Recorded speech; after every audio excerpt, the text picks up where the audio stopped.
हाँ हाँ, इधर इधर पार्किंग कर दे करते।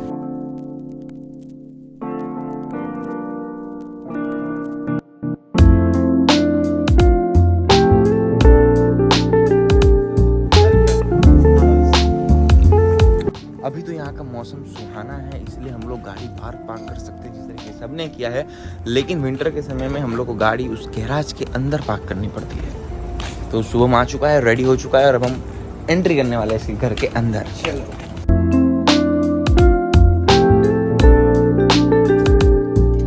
भाई,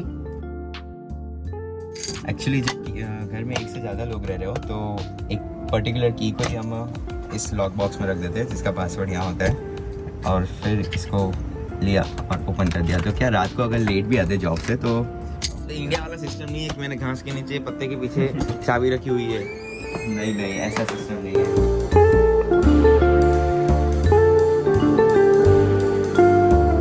तो ये था हमारा living area and this is our kitchen.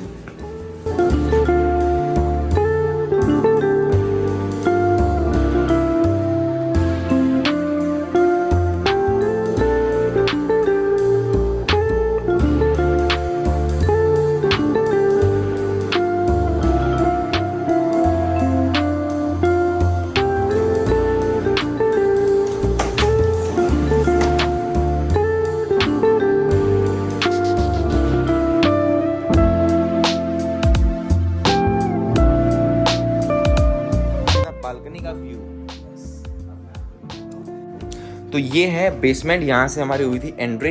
हम बेसमेंट में जाएंगे। ये है वॉशरूम, हमारा पर्सनल रूम, जिसके अंदर एक्चुअली 3 लोग रह सकते हैं, लेकिन मैं अकेला रहता हूँ, इसीलिए 3 बेड भी लगा रखे हैं। और ये शुभम की डेली की आदत है पूजा पाठ करने के लिए, इसीलिए यहाँ पे मंदिर तो आपको मिलेगा ही। और साथ में हम लोग को थोड़ी चीज़ें दी गई है जिसका मैं यूज़ नहीं करता, वो है ये जिम की यूटिलिटीज़ है, वॉशरूम जो मेरा खुद का इस रूम के, और ये वॉशिंग मशीन एंड ड्रायर भी दी आपको।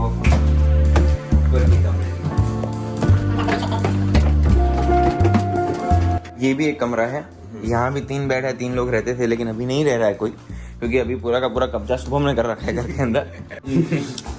तो मॉन्ट्रियल में ये खासियत है कि आप कोई भी घर लो, चाहे छोटा हो चाहे बड़ा हो, उसके अंदर आपको बाथटब तो मिलने ही वाला है। टोरंटो का थोड़ा अलग हिसाब किताब रहता है। फिर यहाँ 1 पर्सन की स्पेस है, और यहाँ अगर आपका कोई जिगरी यार है और फिर अगर आपको उसी के साथ रहना है तो ये 2 जन की स्पेस है।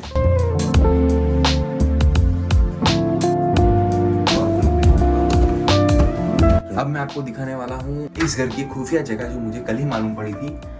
बहुत ही भयानक लगती है ये देखने में, लेकिन चूंकि में तो आदत डालनी पड़ेगी। मैं आपको जरा कैमरा दो तो मैं जूम करके दिखाऊं। ये देखो, यहाँ की दीवारों में ये सब भरा हुआ होता है, और ये सब वायर्स दिख रही होगी आपको, ये पाइपें दिख रहे होंगे। ये सब इसलिए दिया गया है ताकि जब विंटर आए तो घर के अंदर का जो टेम्परेचर है वो मेंटेन रहे। और ये सब घास फूस है इसके अंदर, अगर मैं मोबाइल भी फेंकूंगा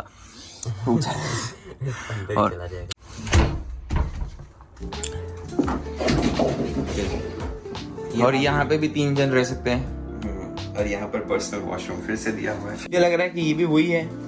हाँ, ये भी वही है और यहाँ भी वही है। एनाबेला एंट्री, इधर भी एनाबेला एंट्री है, और यहाँ से विंडो से आप देख सकते हैं। तो बस अभी आप छत देखने के लिए मत कहना, क्योंकि यहाँ के घरों में छत नहीं होती है। पर ये क्या है, सामने है, पर आप देख सकते हो सामने है, लेकिन जाने के लिए कुछ नहीं है। इस तरीके का घर होगा हमारा, राइट है ना? तो फटाफट से आपको हम बता देते हैं कि इस घर का क्या प्राइसिंग है, कितना हर महीने ये लड़का खर्चा करता है, कैसे ये इंडिया से आया, कौन सी सिटी से है, ये इंडिया में किस कॉलेज में पढ़ रहा है। तो ये घर तो बहुत ही अच्छा लगा, और घर के अंदर कोई रह नहीं रहा है वो सबसे अच्छा मुझे लगा, क्योंकि मजा आता है खाली घर में रहने का, फीलिंग ही अलग है। तो सबसे पहले मुझे आप ये बताओ कि ये घर में ये रेंट आप हर महीने कितना भरते हैं? हमारे दर्शकों को आप उस तरफ देख के बताइए। द मेन थिंग, घर का मैं रेंट भरता हूँ 0 जीरो कुछ नहीं, जस्ट बिकॉज हमें कॉलेज वालों ने फीस के अंदर ही इंक्लूड अमाउंट में एकोमोडेशन देने का कहा था। जैसे कि तुमने बताया कि तुम 3 महीने से अभी कनाडा के अंदर हो, तो एग्जैक्टली कितने महीने तक के लिए घर दे रखा है? 4 महीने के लिए दे रखा है 4 और हाँ सितंबर तक मैं रह सकता हूँ। अब ये तो थोड़ा इशू पता नहीं चल रहा है, लेकिन फिर भी इस तरीके का घर का रेंट यहाँ हर महीने 400-500 में भी इतना हो सकता है अप्रोक्सीमेटली, मुझे नहीं पता, क्योंकि मुझे भी अभी भी मालूम पड़ा है कि इनको एक घर फ्री में मिला है, फीस के अंदर इंक्लूडेड मिला है शुरुआती 4 महीने के लिए। तो चलो रेंट का तो आपका लिविंग एक्सपेंस होता ही नहीं है, तो दूसरा लिविंग एक्सपेंस खाने पीने का, ग्रोसरी का कितना करते हो? ग्रोसरी में मैं वीकली $50 जैसा, नियरली $50 जैसा एक्सपेंस हो जाता है। एंड अगर शेयरिंग में लाते तो $50 जैसा, कल 250 दिया बोल। हाँ तो लेकिन वीकली बोला मैंने, महीने का वो इंडिया में वीकली नहीं चलता हिसाब। ग्रोसरी का हर महीने $200 से $250 मिनिमम हो ही जाता है। तो ग्रोसरी का मतलब 200 से 250 का खर्चा हर महीने रहता है। हाँ। ये खर्चा देखो हर एक स्टूडेंट का अलग होता है, किसी का 100 भी होता है, किसी का जैसे कि मुझ जैसे का 150 होता है, इनका 200 से 250 होता है। और जो मेरा फ्रेंड है योगी, उसने भी टिफिन बनवा रखा है, उसको हर महीने 200 से वो टिफिन में देता है, बाकी दूध चाय वाय पानी वानी का वो अलग से देता है। तो ये सबके अपने अलग अलग खर्चे हैं according to your own need. आप देखो कि आपको किस तरीके से कौन सी डायरेक्शन में खर्चा करना है। और ट्रांसपोर्टेशन के लिए आपके पास कौन सा कार है? ट्रांसपोर्टेशन के लिए मॉन्ट्रियल में ओपस यूज़ करते हैं, जो कॉलेज वाले हमें स्टूडेंट आईडी की बेसिस पे देते हैं। तो उसमें हम $53 या $55 के बीच में हमारा 53 चार्ज, नहीं अभी 55 जैसा कुछ हो गया। 55 हो गया, मेरे टाइम 53 था। बहुत ही इंपॉर्टेंट बात अभी हम करने जा रहे हैं। यहाँ के हर एक स्टूडेंट यहाँ पे खर्चा पाल लेते हैं, वो होता है मोबाइल का। अभी तक शुभम के केस में तो ये इंडिया का फोन यूज कर रहा है, तो मोबाइल का अब आपको हम बताएंगे कि अगर यहाँ पे आने के बाद, क्योंकि पहले की वीडियो में हमने आपको दिखाया था, जो राहुल बनर्जी साहब थे उन्होंने आके यहाँ एप्पल का फोन ले लिया था, मैंने आके यहाँ एप्पल का फोन ले लिया था, तो हमारा खर्चा ज्यादा हो रहा था, अप्रॉक्स 108 प्लस हो रहा था। लेकिन इनका फोन इंडिया का है, तो आप सिर्फ सिम कार्ड का कितना रुपए देते हो? $1 देते हैं हम। डॉलर देते हो। मैंने वर्जिन प्लस का सिम लिया। Virgin plus? प्लस क्या होता है? वर्जिन प्लस अभी नाम उन्होंने अपडेट कर दिया है, पहले सिर्फ वर्जिन मोबाइल था और वर्जिन प्लस मोबाइल हो गया। मैंने सिम जब हैमिल्टन से लिया था तो एक्चुअली वो फ्रेंड के साथ था, तो एक्चुअली हैमिल्टन में वो जो प्लान था वो $50 पर मंथ था। बट मैंने अगर जैसे ही मैंने बताया कि मेरा एड्रेस मॉन्ट्रियल का है, तो वो प्लान की उन्होंने रेंज बता दी $45 का। सेम प्लान जो मेरा फ्रेंड यूज कर रहा था वो $50 में था और मेरा 45 में हो गया। आपका रेंट मतलब आपका मोबाइल का पर महीने आता है $45 प्लस टैक्स कितना होगा? 53 हो जाता है। $53 टैक्स का थोड़ा रहता है, यहाँ देना पड़ता है हर एक चीज के ऊपर। और कितना जीबी का, क्योंकि यहाँ पे हमारे मुकेश अंबानी जी का सपोर्ट नहीं है, बिल्कुल नहीं है। तो यहाँ पे हमको जो नेट मिलता है वो पर डे 1.5-2 GB नहीं मिलता है, पर मंथ के हिसाब से मिलता है। तो पर मंथ कितना मिलता है? पर मंथ हमें मिलता है 8 GB, और एक्चुअली प्लान 4 GB का था, बट उन्होंने अपग्रेड करके मुझे 8 GB कर दिया। और मेरा जो कॉस्ट यही है ना? हाँ यही है। और फिर 1000 मिनट्स मेरा इंटरनेशनल कॉल के लिए इंडिया में फोन कर सकते हैं। तो हर महीने $53 मोबाइल का। और कनाडा वाइड कॉलिंग यहाँ पे इस तरीके से कहा जाता है, Canada free unlimited Canada wide calling. Canada थोड़ा वाइड है इंडिया के कंपैरिजन में, 2.5 गुना ज्यादा बड़ा है इंडिया से। तो कनाडा में आप कहीं भी जाओ, आप फ्री में कॉलिंग कर सकते हो। 8 GB का नेट है, उससे ज्यादा अगर आप यूज करते हो तो पैसा बहुत ज्यादा लगेगा, इसलिए लोग यूज नहीं करते, क्योंकि घर में वाईफाई रहता है। जिस तरीके से मैंने आपको दिखाया, घर में हर जगह वाईफाई रहता है। और क्या खर्चा रह सकता है? अभी मैंने मुझे लैपटॉप लेना है और थोड़ा नीड, हाँ जैसे कि भी लैपटॉप लेना है। लैपटॉप की डिस्प्ले टूट गई। लैपटॉप की डिस्प्ले टूटी, पर वो लैपटॉप किसका था? हाँ लैपटॉप भी इनको कॉलेज ने दिया। ऐसा कैसा कॉलेज है? इनका घर कॉलेज दे रहा है, लैपटॉप कॉलेज दे रहा है, हाइड्रो कॉलेज दे रहा है, बेल का वाईफाई कॉलेज दे रहा है। और घर भी देखो कितना अच्छा, 12 जनों का घर है, लेकिन रह ही अकेला रहा है। अब ये सब बातें तो हो चुकी है, पर बेसिकली हमको मेन चीज जाननी है कि तुम्हारे कॉलेज का क्या नाम है, कौन सा कोर्स है, कितने साल का कोर्स है, इंडिया में 12th के बाद आए हो कि बैचलर्स के बाद आए हो, वो चीज तो बताओ। मेरी शक्ल से दिख रहा होगा मैं 12th के बाद। 12th में हमको पूछना पड़ता है as per the protocol. And मेरा कोर्स मेडिकल ऑफिस स्पेशलिस्ट का है। मेडिकल कौन सा? Medical office specialist. Medical office काफी ज्यादा पैसा मिलता है मेडिकल वालों को यहाँ पे। अच्छा मिलता है, 2 साल का कोर्स है। अच्छा। और फिर डिप्लोमा है, एडवांस डिप्लोमा है। डिप्लोमा। और एक्चुअली हमारी फीस भी उतनी ली गई, इतना ये अच्छा घर। कितनी फीस थी?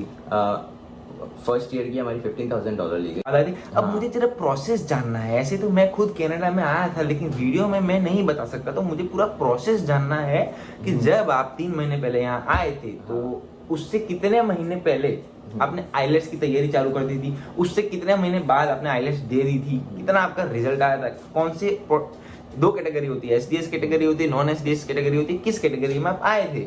मैं मैंने 12th के बाद ही तुरंत जैसे 17 मार्च को मेरी एग्जाम हुई 12th की एंड मैंने फर्स्ट अप्रैल से शुरू कर दिया। ओके 2019 ओहो 2 साल मेरा भी यही सीन था। मेरा भी 2 साल किया। कोरोना की वजह से 1 साल सबका बिगड़ा है, कोई बात नहीं। हाँ फिर उसके बाद मैंने शुरू किया, दिसंबर तक मेरा आइल्स क्लियर हुआ।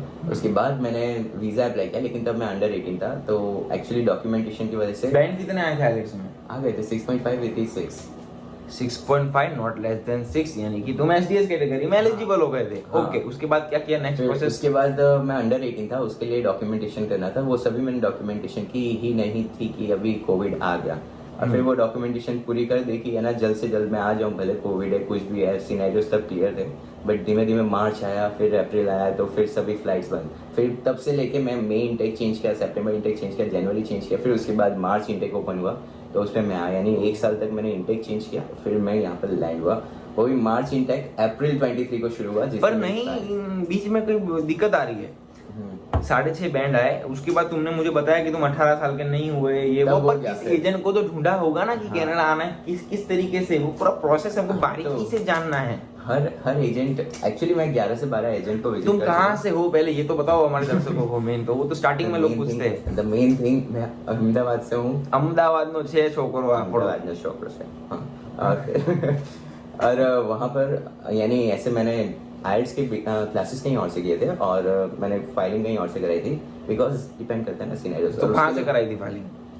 फाइलिंग राव कंसल्टेंट्स करते। राव कंसल्टेंट हमारे बाजू में ही रहते हैं। अच्छा। राव साहब को हमारा नाम बता। अच्छा, जरूर। तो राव कंसल्टेंट से आपने फाइल लगाई थी, हाँ। और आपकी बिकॉज ऑफ कोविड थोड़ा बहुत, जैसे हमारा भी थोड़ा आगे पीछे हुआ, आपका भी आगे पीछे हुआ, जैसे ही आपका वीजा लग गया, धीमे धीमे आपने देखा होगा जीसीकी में आज मेरा मेडिकल अपलोड हो गया है, आज मेरा बायोमेट्रिक अपडेट हो गया है, आज मेरा फाइनल डिसीजन लेटर आ गया, पीपीआर लेटर आ गया, और एक स्टेप में मैं आपको लिटरली बता रहा हूँ, अगर कोविड नहीं होता आज से 1.5-2 साल पुरानी बात होती, अगर तो बात अलग थी। मेरे दोस्त ने भरा था, उमंग नाम है उसका, जॉर्जियन कॉलेज में आया था, उसने लगाया वीजा 3 दिन में, तो वीजा भाई के हाथ में। मेरे केस में आज हमने मेडिकल दिया, बायोमेट्रिक ऑफिस तो बंद है, 3 महीना राह देखी कि बायोमेट्रिक ऑफिस खुले, फिर नहीं खुला। IRCC ने कहा अगले महीने खुलेगा, फिर हमने वेट किया, फिर कहा अगले महीने खुलेगा, करके ऐसा करके नवंबर 26 से 27 के बीच में मेरे को डेट मिली, मैंने बायोमेट्रिक दी, और 3 दिसंबर को मेरा वीजा आया। यानी कि जो पूरा प्रोसेस है बिकॉज ऑफ कोविड पूरा चेंज हो चुका है बहुत। मेरा 4 महीने में वीजा आया था। फैक्ट है कि सबको कोविड की वजह से प्रॉब्लम हुआ है, जो लोग अभी इंडिया में बैठे उनको भी हुआ, और हम लोग भी वो प्रॉब्लम की भंवर से निकल के यहाँ पे आए हैं। लेकिन आपको बता सकते हैं हम कि आफ्टर कोविड यहाँ पे, क्योंकि जब मैं इंडिया पे था तो लोग मुझे बोलते थे कि भाई कोविड हो गया है, लॉकडाउन हो गया है, जॉबें खत्म हो गई, जो थी वो भी चली गई, ऊपर से तू जनवरी इंटेक में जा रहा है, बर्फ के पहाड़ होंगे, टीले होंगे, वहां बर्फ, जॉब मिलनी बहुत ही कठिन है, ऊपर से तुम तो मॉन्ट्रियल क्यूबेक में जा रहे हो, वहां पे फ्रेंच का प्रॉब्लम है, तुमको फ्रंट एंड जॉब नहीं मिलेगी, बिना फ्रेंच के पार्ट टाइम जॉब नहीं मिलेगी। तो इस तरीके के बहुत सारे क्वेश्चन थे मेरे अंदर, आपके अंदर भी रहे होंगे, लोगों ने कहा होगा कि फ्रेंच की बिना जॉब नहीं मिलती। पर मैं आपको ये बताना चाहता हूँ कि फ्रंट एंड जॉब भी मैंने करी थी बिना फ्रेंच के। यहाँ पे ऊबर अगर आपको करना है आप वो भी कर सकते हो बिना फ्रेंच के, और पीछे वाली जॉबें बिना फ्रेंच के आप कर सकते हो। सीखो तो अच्छी बात है, गवर्नमेंट आपको हर महीने का शायद अप्रोक्स $800 भी देती है अगर आप फ्रेंच सीखना चाहो तो। और एक बहुत ही इंपॉर्टेंट बात, ये वीडियो में थोड़ी बातचीत ज्यादा हो रही है पहले, लेकिन हमने आपको घर दिखा दिया था, तो बातचीत ये बहुत ही इंपॉर्टेंट है आपके लिए कि अगर आपको कनाडा के अंदर जल्दी जॉब ढूंढनी है, जल्दी सब कुछ करना है, तो या इंडिया में भी कहीं भी दुनिया में कहीं भी ये रूल सब जगह अप्लाई होता है। तो सबसे पहली बात, जो लोग उस फील्ड में मास्टर हो उनके साथ बैठो। उसके लिए क्या करना पड़ेगा, उसके लिए आपको सोशल बनना पड़ेगा, उसके लिए आपको ऐसे नए नए लोगों से हैंडशेक करना पड़ेगा, अपना जो बोलते कंधे कम नहीं पड़ने चाहिए, परेश रावल जी का डायलॉग एक पिक्चर में, कंधे कम नहीं पड़ने चाहिए, फटाफट दोस्त बनाओ, और उन्हीं वो ही दोस्त लोग फिर आपको कहीं ना कहीं जॉब पे लगा लेंगे। वो बोलेंगे क्या है सारा दिन घर पड़ा रहता है, जा जाके जॉब कर। मेरे को भी ऐसा ही हुआ, पहले दिन में बैठा रहा, मेरा दोस्त बोले क्या है आखिर दिन घर पड़ा रहता है, जा जॉब जा। सेकंड डे भी उसने यही बोला, थर्ड डे उसने बोला, मैंने कहा ठीक है लगवा दे, और लग गए। घर में ही मैंने पूछ लिया था कि भाई किस तरीके का जॉब है, जैसे कि मैं बॉस का हूँ, मैं ओनर हूँ, इंटरव्यू ले रहा हूँ कि भाई किस तरीके का जॉब है, क्या काम करना पड़ेगा, कितने पैसे मिलेंगे, कितने घंटे खड़े रहना पड़ेगा, कितने घंटे बैठना पड़ेगा, एक्जैक्टली क्या करना पड़ेगा। तो ये सब इन्फॉर्मेशन अगर आपको घर में बैठे बैठे चाहिए तो घर में बैठे बैठे आपको मिल सकती है। अगर आपके फ्रेंड्स आपके पास होंगे ज्यादा तो वो भी फ्रेंड जो मतलब 6 महीने 8 महीने 1 साल पहले आ चुके हैं यहाँ पे, वो होंगे तो बेस्ट है। तो आते आपको जॉब का भी हो जाएगा, वो आपको बता देंगे किस तरीके से लाइसेंस बनाना है, जिस तरीके से मैंने बनाया था, किस तरीके से गाड़ी लेनी है, कहाँ से लेनी, कितने में लेनी, सस्ती कौन सी, महंगी कौन सी। फिर हम बोलेंगे भाई हमको तो गाड़ी चलानी आती नहीं है, तो ये पकड़ चाबी, जाके टेस्ट ड्राइव कर, अच्छी लगे तो बोल देना, वी विल पे, अच्छी ना लगे तो हम, जिस तरीके से मेरे केस में नवी पाजी करके थे, हमने उनके साथ भी वीडियो बनाई हुई है। उन्होंने काफ़ी हेल्प किया था मुझे गाड़ी के केस में। मुझे नहीं आती थी चलानी, नहीं आती। इंडिया में चलानी आती थी, पर रोड पे चलानी मतलब ऐसे कोई ना कोई बाजू में बैठा होता था तो चलाता था मैं। तो ये सबसे इंपॉर्टेंट बात है, यहाँ आओ, सोशल बनो, सबको फोन करो, सबसे मिलो, गेट टुगेदर करो। इसलिए नहीं कि आपको जॉब मिलेगी, बहुत से रीजन है। अकेले अकेले बच्चे मैंने देखा है नेट पे, बीच में बहुत पंगे हो रहे थे करके बहुत प्रॉब्लम हो रही थी। स्ट्रेस के कारण थोड़े बहुत बच्चे यहाँ पे डिप्रेस हो रहे थे। कुछ लोगों ने शायद अपनी जान भी ले ली थी, सुसाइड के भी शायद 1-2 केस आए थे। तो ये सब जो टेंशन है ये निकल जाएगा आपका, अगर आप बात करोगे, इंटरेक्ट करोगे तो अंदर से निकलेगा। हमारे केस में तो हमारे ग्रुप में ऐसा कोई है ही नहीं, क्योंकि हम लोग को तो बोला जाता है कि भाई चुप कर, अब ज्यादा नहीं बोलना, अब बिल्कुल नहीं बात करनी, कंटाल गया हूँ मैं तेरी बातें सुन के। लेकिन कुछ बच्चे यहाँ आते हैं, डिप्रेस हो जाते हैं। मैं खुद इस घर में अकेला रहता हूँ तो sometimes I feel like, but job रहती है और स्टडीज रहती है तो वो माइंड डाइवर्ट हो जाता है, माइंड डाइवर्ट हो जाता है और बाकी फ्रेंड्स के घर चले जाओ, जिस तरीके से हम यहाँ आ जाते हैं, ये हमारे यहाँ आ जाते हैं। आधी रात को हम किसी और के यहाँ चले जाते हैं, आधी रात को ही बस मिलेगी, मेट्रो बंद हो जाती है लेकिन बस मिलेगी ऑलवेज, बस तो मिलेगी। तो बस थोड़ा, तो आज का ये व्लॉग होता है खत्म। पहली बार ऐसे बैठ के चर्चा करके व्लॉग बनाया है हमने। आज तक थोड़ा बहुत इधर उधर कर रहे थे, व्लॉगिंग का प्रॉपर मजा मालूम नहीं पड़ रहा था कि किस तरीके से करनी है। बहुत दिनों के बाद ये वीडियो हमने बनाई है। अगर आपको वीडियो अच्छी लगी हो तो लाइक करना, और आप नीचे कमेंट कर सकते हो आप यूट्यूब ब्लॉगर बन चुके कि किस टॉपिक के बारे में आपको जानना है। तो दैट्स इट, अब आपसे मिलते हैं हम नेक्स्ट वीडियो में। बाय।